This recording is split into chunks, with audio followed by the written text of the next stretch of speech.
Hey y'all, welcome to this week's show. We will get into a couple of really interesting medicinal herbs that are considered to be weeds from my book, The Medicinal Weeds and Grasses. We'll get into that in a minute, and of course we always start with a forage plant, a good plant for spring this time of year. It's going to be chicory. So I've discussed chicory before as a medicinal herb. We're going to talk a lot more about how to enjoy it and cook it. But before we do, well, first of all, I do have an announcement. I guess my third, I mainly write about herbs. I have written 14 books total, I guess 11 of which are about herbal medicine. So, that's sort of my wheelhouse, so to speak. But I also do Christian writing, specifically Catholic. And well, this really, I shouldn't say specifically Catholic, because really any Christian or someone just interested in Christianity would enjoy this book, I think. It's the second volume of my daily reflections on, okay, so let me back up. If y'all aren't Catholic, you may not know that the entire Bible is read by a priest or those that help him in reading the mass readings, as we call them. In about a 3-year cycle or so, the entire Bible is read at every mass over the course of about 3 years. I guess that may be the better way to put it. Every time you go to a Catholic mass, and this has been the same for 2,000 years, they read portions of the Bible to you. There will be a portion from the Old Testament. There'll be a psalm or something from Proverbs or something similar, and a passage from the Gospels. Minimum. Sometimes there are 4 or 5 Bible passages. It's a total myth that the Catholic Church didn't want people to read the Bible. The very truth is the Catholic Church compiled, published the Bible, and had it read aloud at every Mass for 2,000 years because most people were illiterate. Okay? It was not. Most people, until really about the 1800s, were illiterate. So even those that say, first of all, Gutenberg was Catholic, so the Gutenberg Bible was actually an authorized Catholic edition of the Bible. They'll say that when the printing press started, everybody could read the Bible. Well, it's not actually true. Most people were illiterate, and the only way they knew how to know what was in the Bible, there were really, 2 ways. It was read to them aloud in the language they would understand at every Mass, and Mass does happen every day. It's not just Sundays. But also stained glass windows. Stained glass windows were sort of like a visual pictorial of Bible stories. So if you have stained glass windows in your church, and I don't care if you're a Pentecostal holiness or a Southern Baptist who absolutely hates Catholics, well, that's a Catholic tradition. If you have a Bible in the church, again, thank Catholics, because without the Catholic Church, you wouldn't have a Bible. It took 300 years, approximately, to compile and finish writing the New Testament and translate the Bible into a language that everyone would understand. I mean, there were books in Hebrew, there were books in Greek. Jesus mainly spoke Aramaic. The first Christians didn't have a Bible. They had the teachings of the apostles. Jesus told the apostles, and the apostles told him what Jesus said, okay? And those the apostles taught told him what Jesus said. For longer than America has been a nation, no Christians had a Bible. They had maybe one letter from the apostles. If one of them wrote St. Paul wrote a letter to the church at Ephesus. That's the book of Ephesians, right? Well, the church in Ephesus had that letter. Nobody else had it. The church in Corinth didn't. They had the letter he wrote to them, which is now Corinthians. It took a very long time to write the Bible. The name of the Pope escapes me. It's like maybe 120 A.D. He began the process of saying which books from the Hebrew tradition, the Jewish tradition, should be part of the Old Testament and which shouldn't. And there were a lot that didn't make the cut, a whole lot. It was St. Jerome, I believe about 350 A.D., that finally completed the Bible. Okay, translated it all into Latin, which was the universal language of the Holy Roman Empire, so that everybody could read. And that's where the Bible comes from. Okay, there was no Bible for Christians for longer than America was a nation. Since then, the Bible has been read every single Mass, every single day of the year, for 2,000 years. So about a year and a half ago, I began writing a daily reflection on the Gospel of the day.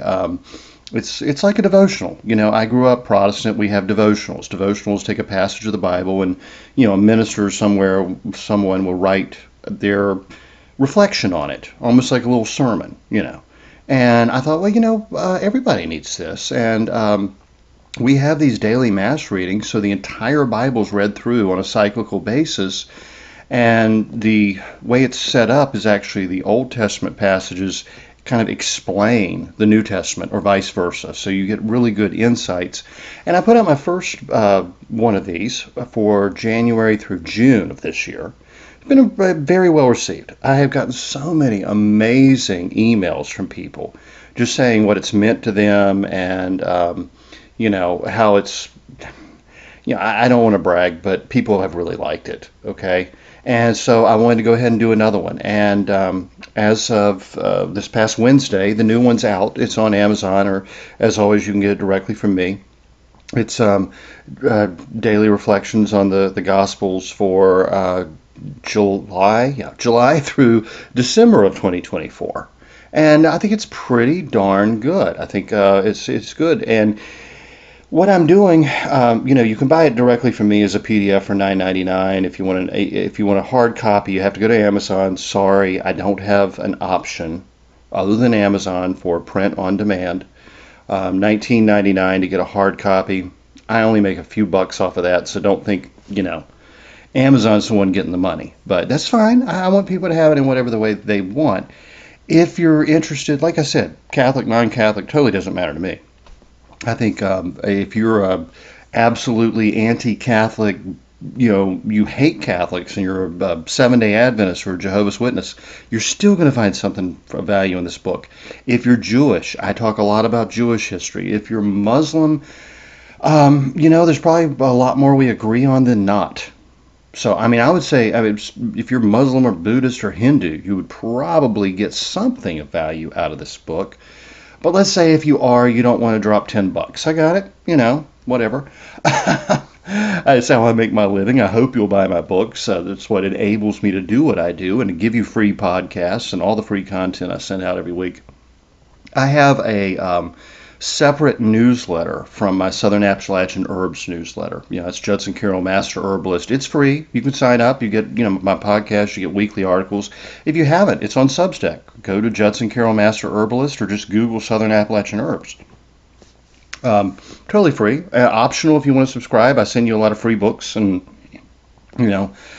I give some perks for that if you want to pay for it. And but from the beginning, I said I want to keep this as affordable and accessible to everybody as possible. I want my herbal knowledge to be passed on to people to use in their families, kitchen medicine, mothers and fathers and children using this, not being priced out of the market. I'm very, very, that's a big thing for me. I don't like when I see someone put out a course that says you have to spend like $2,000 or $5,000 to learn basic herbal medicine. No, you don't. You don't. I didn't learn that way. I learned as an apprentice from old folks, and I try to offer that same style of teaching. When you listen to if you listen to, all 170 episodes or whatever of the Southern Appalachian Herbs podcast, and especially if you have a couple of my books, you basically know everything I know. I mean, you're basically apprenticed under me. You just haven't seen it hands-on yet. And I do hope to have a school before long where you can come out and it will be affordable and you can spend an afternoon, a weekend, or a month. I'm going to have different courses at different levels, really learning hands-on how to do this stuff and how to garden and how to carve spoons and probably play the guitar and mandolin, everything I do. It's going to be basically a folk life school, a traditional skills school, and I'm really looking forward to that. But the other newsletter on Substack is called The Uncensored Catholic. And yeah, I'm Catholic and I'm very uncensored. As you know, if you've been listening to my herb podcast, I often make political statements and a little commentary about society. I'm not worried about offending anyone. I don't hold my tongue in any way, shape, or form. So I do a podcast on that one. Totally about Catholic topics and sometimes politics, But anyone who signs up for that newsletter gets those gospel reflections every day for free. I send them out each morning, the day's gospel reflection. And again, that one is optional. It's free unless you want to pay for it. And some people said, this is so great, I just support what you do. I'm going to pay, $8 a month to get this newsletter. And I'm like, great, here's some free books. I'm just so thankful when anybody does that. So if you want to check it out, if you don't want to commit to buying my book, that's the best way to do it. So as always, I encourage you to buy all my books. Like I said, I've written 14 books. They're all available on Amazon or directly from me as PDFs. And please share my newsletters with other people. We need thousands of people, tens of thousands, hundreds of thousands of people with knowledge of herbal medicine. The system is really falling apart. And one of my friends, I think I may have mentioned him before. He's an older guy. He's in his 80s. He's one of the top economists in the entire world. And I don't say that lightly. I studied economics in college, But he, let's see, he worked for Ronald Reagan as an economist. He ran the entire French stock market. He ran the entire economy of Monaco. And yes, he even worked with the Rockefellers and the International Banking Association, and he still writes papers predicting how the economy is going to go and what this policy is going to mean for this and that influence the Federal Reserve and even the World Economic Forum. He's a good guy. He's a solid, conservative Christian guy. Don't hold it against him that people like George Soros read his work. But, that's literally how influential he is. And I ran into him the other day, and he said, what you been up to? And I said, I've been thinking a lot about AI, artificial intelligence. And I said, the way I figure it, AI is going to take at least 50% of jobs within the next 5 to 10 years. And he looked at me, he said, you read my mind, I'm working on a paper like this about this right now. And he said, but your estimates are so low. He said, it's going to take about 80% of all jobs held by women within the next 5 to 10 years. And at least 60% of all jobs held by men. Now, why would he make that distinction? Well, women tend to dominate such fields as teaching. They are right now working to replace all teachers with AI. Nursing, they are right now trying to replace just about everything in the medical industry with AI. When you walk in, you would have made your appointment with a virtual receptionist. You check in with your phone. So no receptionist, another female-dominated industry, right? All the medical billing and paperwork, female-dominated industry, taken. Insurance, gone. AI is doing it all. Basically, you would interface with a computer almost like telehealth, but it would check your pulse, it would check your heart rate, it would check to see if you have a fever. So nursing and PA is basically gone. You would have a couple of doctors kind of overseeing everything. Your pharmacy would be completely replaced by AI. Um, so like 90% of hospital staff, all administrative support, secretaries, and everybody that files paperwork, especially insurance. We've already seen it in banking, right? They After COVID, they just started getting rid of bank tellers, which are usually women, right? Now they're closing branches. Everybody's doing their banking online. We can go down this list and see that, about 80% of women are going to be out of work within 5 to 10 years. Why 60% of men? Well, men are more prone to do manual labor, for one thing. I mean, your attorneys, your CEOs, your major investment bankers, your politicians, which are mostly male-dominated industries, they'll keep their jobs. But the girl who takes your order at McDonald's is probably already out of a job. They're already computerizing that. Cashiers at grocery stores, everybody's starting to go to self-checkout. You see it's happening. And what he said to me is that within 5 to 10 years, you're looking at more like a 70% to 75%, maybe even more people losing their jobs, especially women. And then they're going to try to switch out manual labor with illegal immigrant labor because they don't get paid as much. They don't get the benefits. They're paid off the books. So people are, unless you're comfortable with computers doing all your medical care and just like one doctor walking in checking off on things before you leave, you're probably going to really want to learn herbal medicine. But the other reason you're going to probably really want to learn herbal medicine is that everybody will be out of work. That's going to necessitate universal basic income, which, he and I, we kind of kick the figures around, and we're looking at everybody would get a check for about $1,200 to $1,500 a month. All right, so the average income in America now is around $100,000 a year. Basically, anything under 50 or 60,000, depending on what state you live in, is considered below poverty level. They're going to knock everybody down to about 24 to 35, right? If you're a couple, then you might get about 40,000 a year. In most, North Carolina, you can do pretty well on that, okay? In most states, you could not put food on the table in New York or California or Illinois or Massachusetts. I could go down the list. Even Florida. Florida may be a southern state, but it has a very high cost of living. Most of Georgia, anything around Atlanta is going to be way too expensive.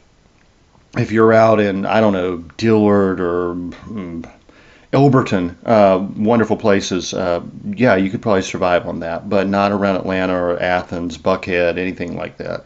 But, you can see what this is going to do, right? A friend of mine lives in Nevada because she can't afford to have a house, an apartment in California.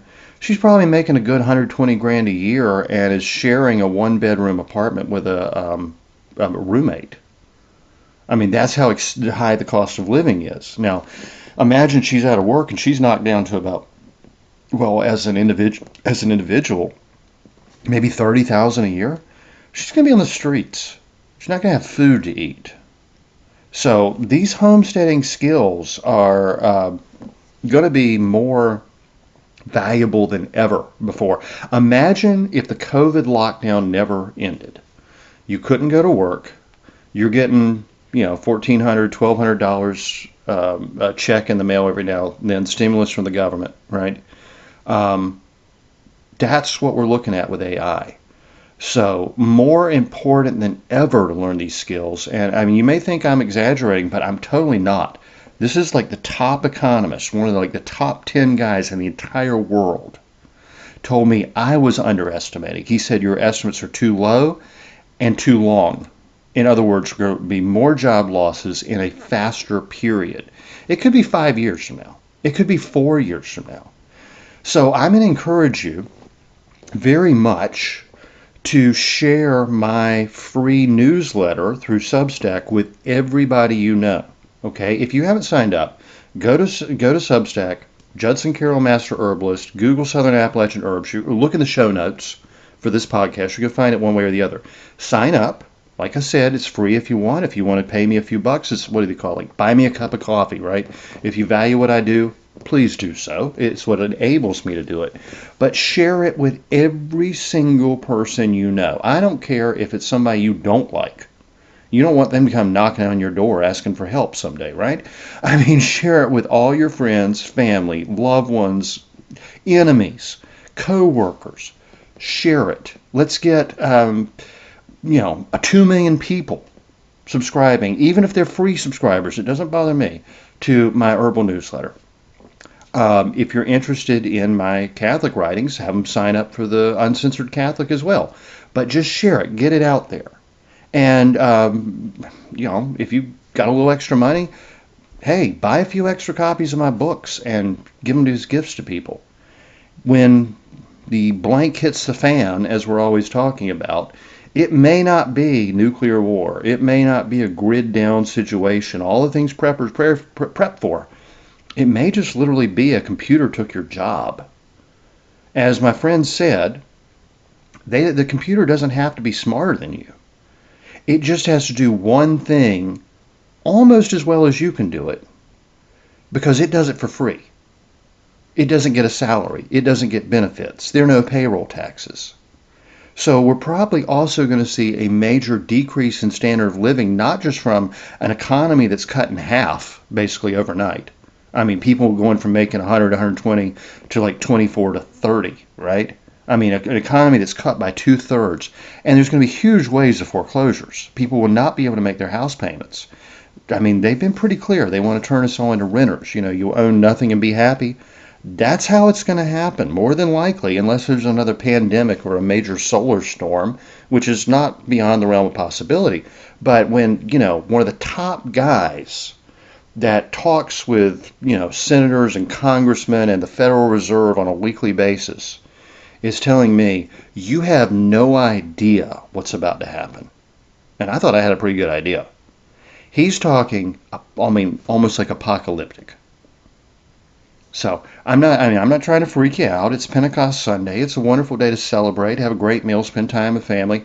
But when you spend time with family, tell them, hey, I want you to listen to this guy. He doesn't get, he's not excitable. He's not telling you the sky's falling. This is really rare for me to actually speak in these terms. You know that if you've been listening to the show. I mean, I am totally about just, prepare and learn to take care of yourself and don't worry about the future. But, I can tell you one thing. I wouldn't want to be living in a city if everybody goes back into like a COVID lockdown and nobody has any jobs. And we got a bunch of people desperate for money. And a lot of fentanyl being pumped in by, the Chinese and such.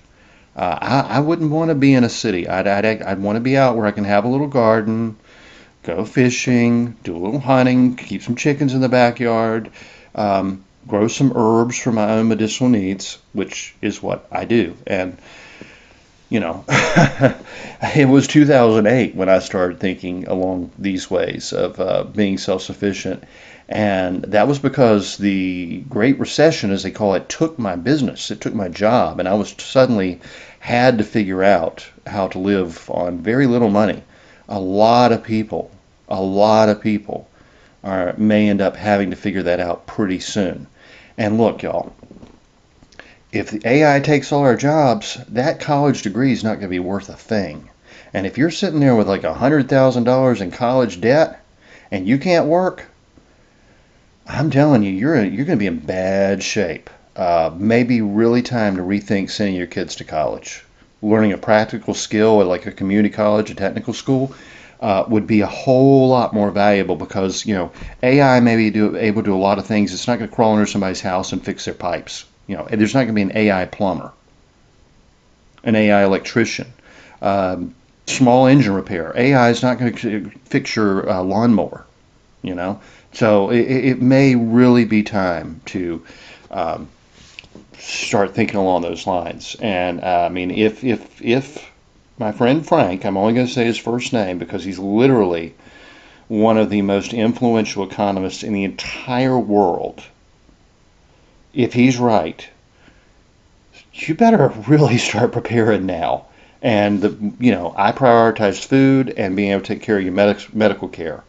I prioritize shelter, water, heat, very practical things. I'm not one of those, go out and buy 20 million rounds of ammo and 15, firearms. That's not going to do you a bit of good. You can't eat bullets, okay? And you really, if everybody gets desperate, there's not going to be a lot of game around. So you better, learn to raise a few chickens, ducks, whatever you want to, goats. I mean, it doesn't matter to me. Whatever you think would be a good food source. Anyway, so let's get into the herbs.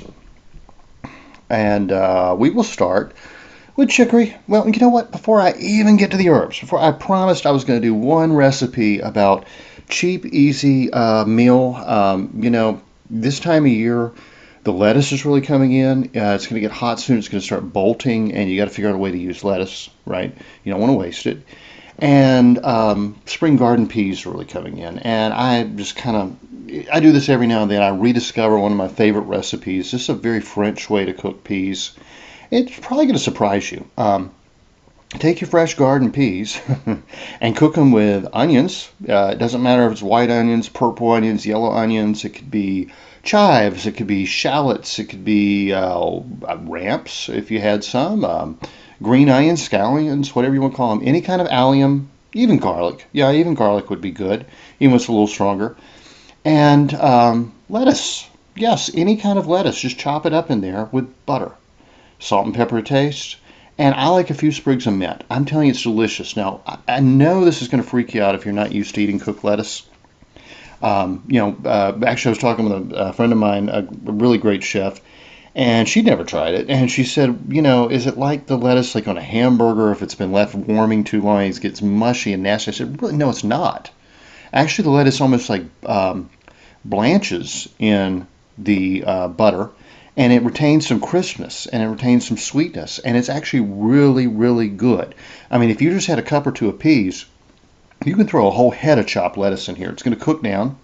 A couple sprigs of mint, some onions, plenty of butter, and it's really fantastic. It's actually one of my favorite vegetable dishes, and it's about as French as you get. I mean, if you would get this in a fancy restaurant. This would be on a farm table in France. It would be in a fancy restaurant. This is la cuisine grand-mère. This is the kind of food that a French grandmother would make, but a French chef also would, and it's excellent. I know you're going to think I'm crazy until you try it. You try it one time, and you're going back to this recipe over and over and over. So I just wanted to throw that one out there because that's in season, and that's that's a meal. If you're growing stuff in the garden, it's free, except for the butter, I guess. And if you had to buy that at the store, it's maybe, I don't know, $2-3 to feed a family. I mean, that's a really good side dish. And, I don't eat meat on Fridays. So that was actually my main course last night. And it was delicious. Made a little fried rice to go along on the side. And, really, really, really, actually very, very good. So now, let's talk about the foraged food, and that is chicory. Now, chicory is essentially interchangeable with dandelion. Basically, it's like a leggy, scruffy-looking dandelion, but with a purple flower or blue, depending on your soil pH, instead of a yellow dandelion flower. And it's really good. It's a bitter herb, very much like dandelion. You eat the leaves. You can use the root. The wild version is the cousin to the endive or endive, depending on how you want to pronounce it. It's the Belgian cultivated chicory, and I guess it's also cousin to radicchio, I believe. It's one of your more bitter grains. So if you're not really into bitter grains, mix it with some more mild grains like the chickweed we talked about last week. The root can be roasted, and people call it a coffee substitute. I disagree. I don't think there is a coffee substitute. It is actually very good mixed with coffee, though, if it's roasted to the right, if it's not burned, okay? A lot of Louisiana coffee companies, one comes to mind, the name sounds a lot like Louisiana, make a chicory coffee that is disgusting. It is undrinkable, okay? Done right, like community coffee is probably my favorite. I love community coffee. It's one of the only um, internationally sold brands, I guess nationally sold brands of coffee that I think is just spectacular. And it's a nice French dark roast coffee blended with um, chicory roots that are not burned. Now, why would you want that in there? Well, originally it began as a filler during the Revolution and the Civil War and the War of 1812, which especially hit Louisiana hard. But it's more than that. It does have some medicinal benefits, very good for the liver. But chicory in your coffee, if you add a little cream or milk, doesn't matter to me, and a little bit of bourbon or brandy, just a splash. I mean, I'm not saying make Irish coffee here, just a little bit. It brings out these like sweet, bittersweet chocolate flavors, like vanilla and chocolate. It's absolutely fantastic. That's called Creole coffee. Until recent times, and probably in the countryside, anywhere you had Creole folks, and that would be anywhere from Louisiana, coastal Georgia, up into North Carolina, and yeah, around Charleston, anybody, they would make this kind of Creole coffee. And it's you take a pot of coffee, you put some milk or cream in there, and you put in about well, to a pot, maybe about a cup of bourbon or brandy or whatever you got, and they put it in a big bottle or thermos and just sip on it throughout the day while they're doing farm work. Nobody was getting drunk, you know. It was just a way to make life a little bit nicer, and it is delicious, and it had plenty of calories in it for people who work hard on a farm. And yeah, I think it's great. So, I mean, I actually do that when I go out fishing, especially like when I'm going to be out for, like, I'll get up before dawn and I'll go out to the surf fishing or the coastal tidal creeks and really, you know, kind of boggy areas and everything. Yeah, I'll take a little thermos of this with me and maybe another one of some good fish stock, heavily spiced. I've given you that recipe before. I make it out of shrimp, shellfish, shrimp shells is what I'm trying to say. I do a broth out of that, and I spice it up with Creole seasoning, and I put a little, you know, crab and fish, just whatever I don't have enough to make a meal out of. You know, just a little bit of this and a little bit of that, with some cut corn and tomatoes and some hot peppers and celery and onions, lots of onions and garlic. Make just a real spicy fish soup, and that'll be hot, and then I'll have my cold Creole coffee. And that's, man, that makes, you can be out there with the salt spray, and it's like, you know, 38, 40 degrees. It's just miserable. The sky is gray, and the ocean is like, you know, dark slate, and there's nobody around because who's going to be out there in that wind and that driving rain and that misery? Yeah, I'll be out there with my hot soup and my Creole coffee, and you know, trying to catch a nice big drum or something. I love red drum and red snapper. Those are my two favorite fish, actually. But skates and rays and sharks, I love it all. You know, I absolutely just, you know, sea bass and weak fish or sea trout. Yeah, yeah. See, I don't fish much in the winter in the mountains, you know. Trout fishing is, for me, really more of a spring through fall. But if I get a chance to go to the beach in the wintertime, I'm coming back with just coolers full of oysters and clams and crabs and any kind of fish I can catch. And I mean, I just absolutely love it. But let's get back to what you might be foraging right now, and it's going to be the greens. Easiest way to cook it is just in a pan with some butter and salt. I mean, it just cooks down. It's excellent with a fish. It's excellent with chicken. It's excellent with just about anything. It's got that bitter, like radicchio. It's a little bitter. Makes a good wilted salad, you know, where you just pour bacon fat on it and maybe a little vinegar. Really good that way. Salt and pepper to taste. Let's look at an Italian style chicory. This is in my book, the Spring Foragers Cookbook. So you can get this recipe from there.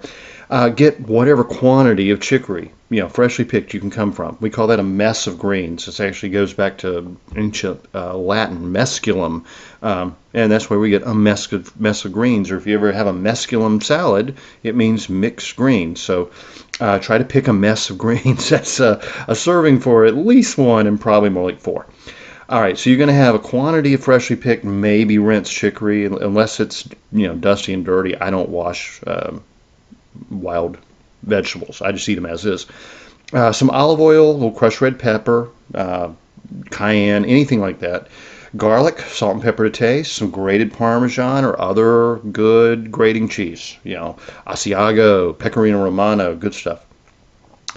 Some white wine, optional, but I think it's much better. And bacon, which I'm going to say is optional, but I actually think it's essential. How often do I say that? And something to kind of fill out the meal. Gnocchi is really good. Gnocchi is sort of a pasta made with mashed potatoes. You mix mashed potatoes and flour and make a pasta out of it. It's just very good. Just boils up nice and light. White beans, very traditional.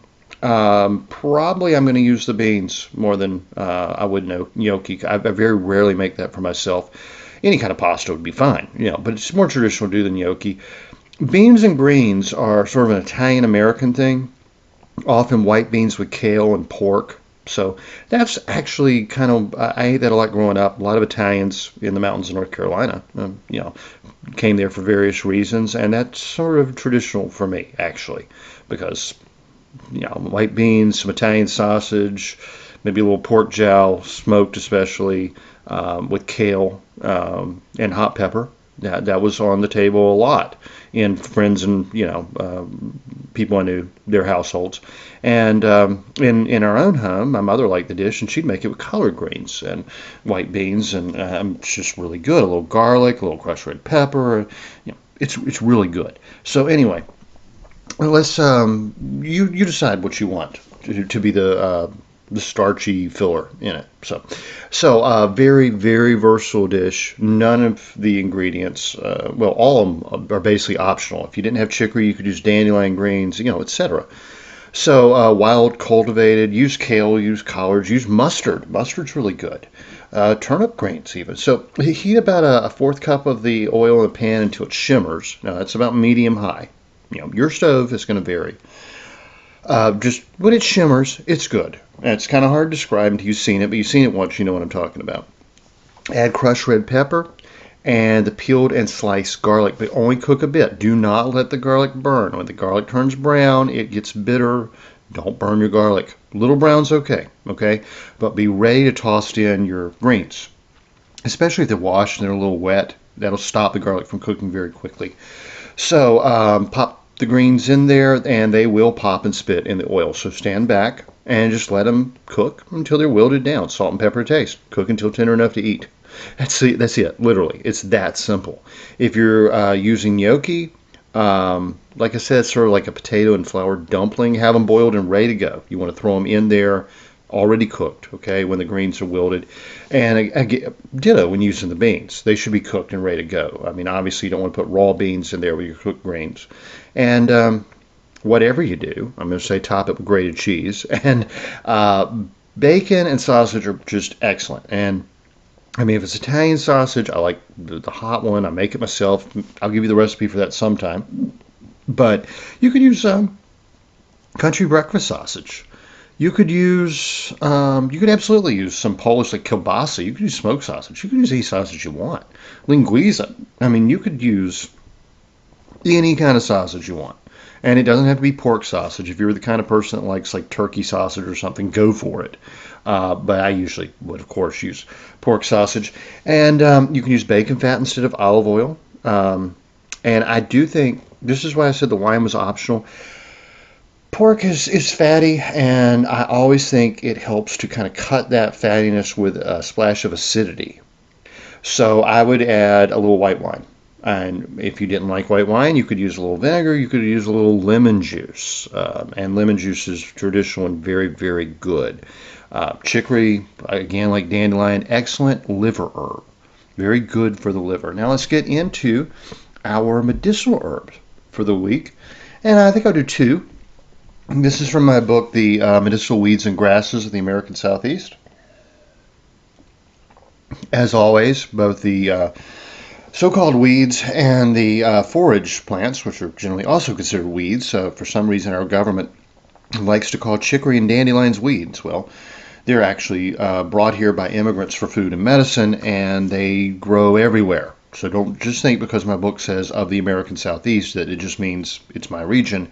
You'll find them in Canada. You'll find them in Alaska. You'll probably find dandelions in Hawaii by now. I have no idea, but I'd be willing to bet on it. You're going to find them in Mexico, all over the place. I mean, you're going to find these, okay? The first one is Myosotis macrosperma. Odd name, but it's more commonly known as Largeseed Forget-me-not. That large seed is actually where they get the Latin macrosperma, meaning essentially large sperm, or spermatum, which actually means seed. So now you learned a little Latin, and in probably a surprising way, right? Also called spring forget-me-not. Now, I have no documentation on medicinal use of this plant. However, it's in the family of borage, and borage is a good medicinal herb. Also a good plant to grow in your garden for food. It has a wonderful cucumber-like flavor, very good for the skin, very good for a lot of things. Actually, the ancients, and this was in several cultures, would take borage and infuse it in wine. And they said it would elevate the mood and make people more courageous in battle. So very, very well worth knowing. It's one of those very interesting plants. It seems to have sort of more of a psychological or hormonal effect, as well as being good for food and medicine. So this is in that same family. And members of the borage family are generally medicinal and not toxic. So easy ones to use. And really, I think we should maybe experiment with this plant and see what medicinal aspects it may have. All I have on its medicinal aspects, though, Miss Greaves said this plant has a strong affinity for the respiratory organs, especially the left lower lung. Now, it's interesting, the left lower lung. Boragers are odd, okay? But I don't know why it would affect the left and not the right. But I have noticed when I've had pneumonia maybe once or twice, it always seems to settle in my left lung. So I think that's good to know. She said on the continent it is sometimes made into a syrup and given for pulmonary diseases. There's a tradition that a decoction or juice of the plant hardens steel. So somehow this plant was actually used in tempering steel. I have no idea. This one intrigues me. For modern use, Plants for Future said, called it Alpine Forget-me-not.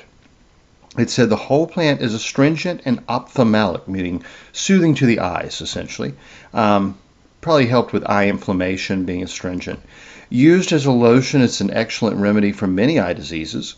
Also ground into a powder and applied externally to wounds. At one time, the juice of the leaf was used to stop nosebleeds, so it must be rather astringent. The plant is harvested in May and can be dried for later use. So, fairly common weed, so-called. We need to look into this one. The other one I'm going to talk about is Myriophyllum spicatum. Now that's called as Eurasian Watermilfoil or spike Watermilfoil, spike being coming from the Latin spicatum. It's little used herb. I probably get 3 in here. We'll get one more after this, but if you have Watermilfoil, it can get a lot out of control around ponds and such, so you want to find a way to use it. Miss Greaves said that it was also called Watermilfoil, etc. It's an aquatic plant forming a tangled mass of much-stemmed grasses, leaves for an whorl. She describes it. It's better if you just Google it to get the image. She said that it was closely related to world Watermilfoil, that's M. verticulatum, and but she said that in England both plants were rare. Milfoil is fairly common in ponds in America. It can be a real pain. But as for the medicinal uses, Plants for Future says the plant is demulcent and febrifuge, which means softening. And generally, when they say demulcing in this, it's sort of almost like a mild laxative quality. Could be softening to the skin, though, as well. Usually, they have the same properties. But febrifuge means it helps bring down fever. And we'll finish it with another water plant. I wanted to go ahead and get this one in here. I got a little more information on this one. It's Nymphoides cristata or Nymphoides peltata. You might know this as floating heart, also known as pond lily. Pond lily is actually a slightly different plant, but these are very easy to confuse and used pretty much interchangeably. And I wanted to include this one because the Thomsonians especially found these plants useful and interchangeable. The Thomsonians were probably the main American school of herbal medicine in, say, late 1800s, early 1900s. They were Seventh-day Adventists. They were anti-alcohol. They were teetotalers and vegans. So, not exactly going to have a lot in common with me, but they did a lot of really good research on Native American herbs, or what we might call weeds. The Thomsonian system of medicine states this is well known from the beautiful flower which it bears, only opening in the sun and closing again at night. And I think that's actually the pond lily, which is a lotus, but they're very similar. It grows in freshwater ponds and is common in all parts of the country where I have been. Best time to gather is the fall of the year when dry and the ponds are low. And they would dig the roots, wash them, clean them, split into strips, and dried, as has been directed for the others. He's talking the floating heart. When perfectly dry, it should be pounded in a mortar and preserved for use. The article is very good medicine for canker sores and all complaints of the bowels, given as a tea or mixed with other medicine. Locally good for leukorrhea, which is a vaginal discharge, and also good for prolapsed uterus, ulceration of the cervix.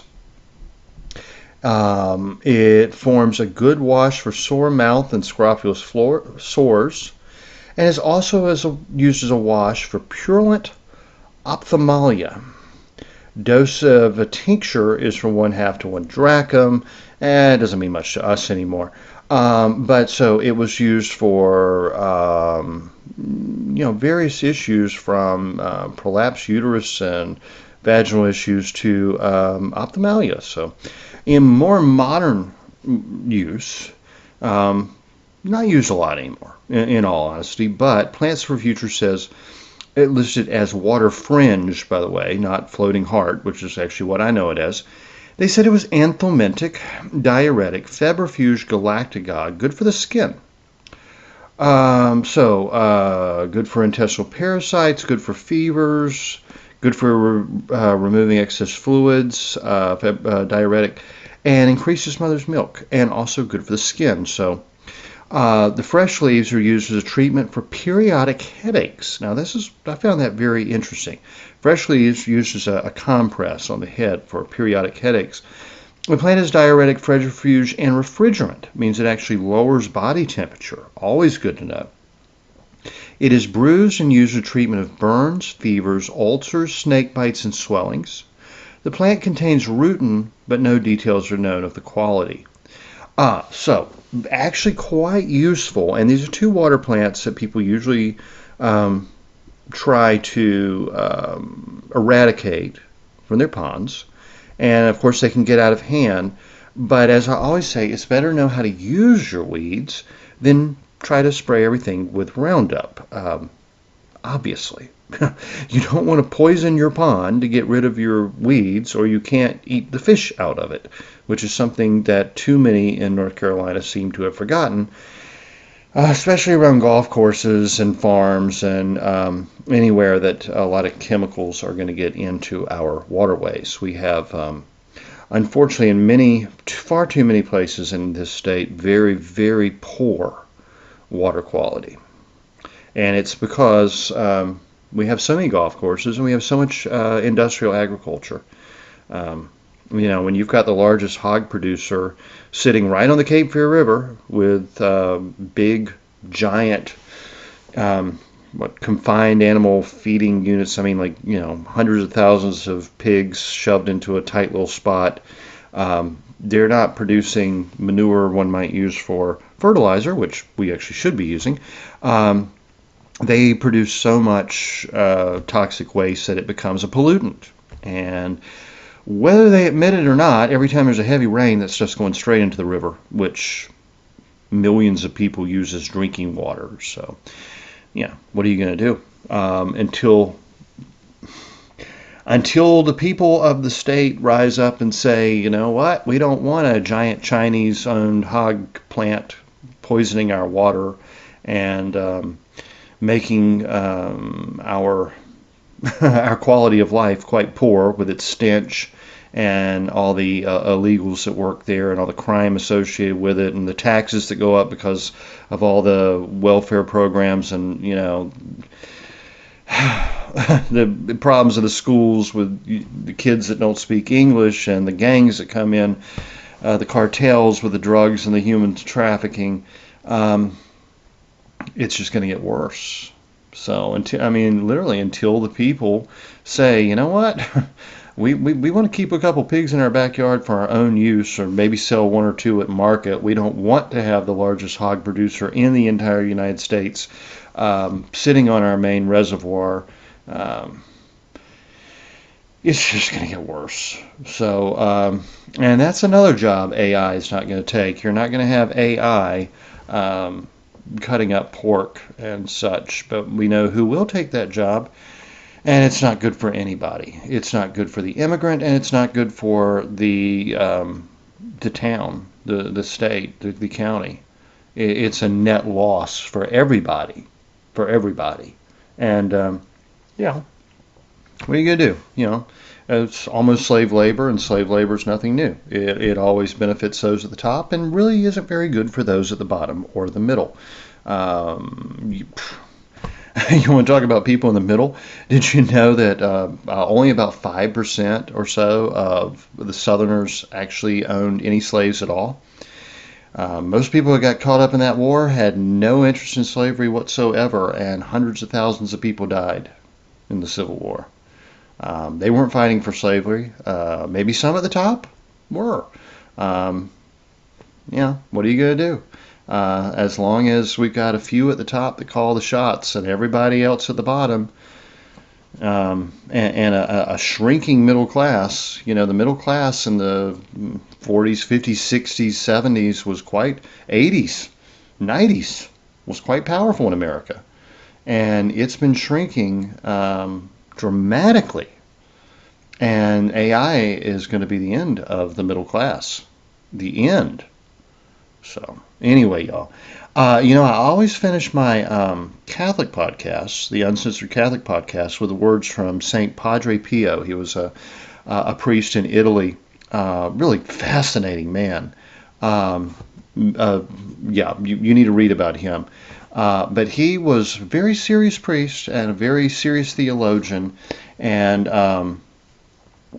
could be, quite fiery in his homilies, sermons, whatever you want to call them, or his writings.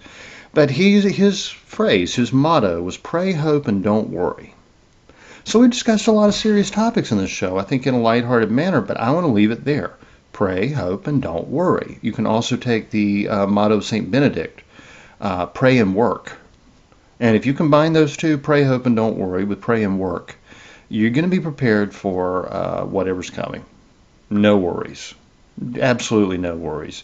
In fact, it was really interesting. A priest said one time, the only, one of the greatest sins that people don't realize is a sin is for a Christian to worry. Worry and anxiety are actually really grave sins, because Jesus says specifically, don't be anxious for nothing. Don't worry. Rely on God, pray and work. But, human nature is to worry. And I hope when I give you information about foraging, herbal medicine, gardening, you name it, I'm giving you practical ways to sort of insulate yourself from risk so you don't have to worry. That's really kind of the whole goal here. So anyway, y'all, pray, hope, and don't worry, and I will talk to you next time. The information in this podcast is not intended to diagnose or treat any disease or condition. Nothing I say or write has been evaluated or approved by the FDA. I'm not a doctor. The U.S. government does not recognize the practice of herbal medicine, and there is no governing body regulating herbalists. Therefore, I'm really just a guy who studies herbs. I'm not offering any advice. I won't even claim that anything I write or say is accurate or true. I can tell you what herbs have been traditionally used for. I can tell you my own experience and if I believe an herb has helped me. I cannot nor would I tell you to do the same. If you use an herb anyone recommends, you are treating yourself. You take full responsibility for your health. Humans are individuals and no two are identical. What works for me may not work for you. You may have an allergy, a sensitivity, an underlying condition that no one else even shares and you don't even know about. Be careful with your health.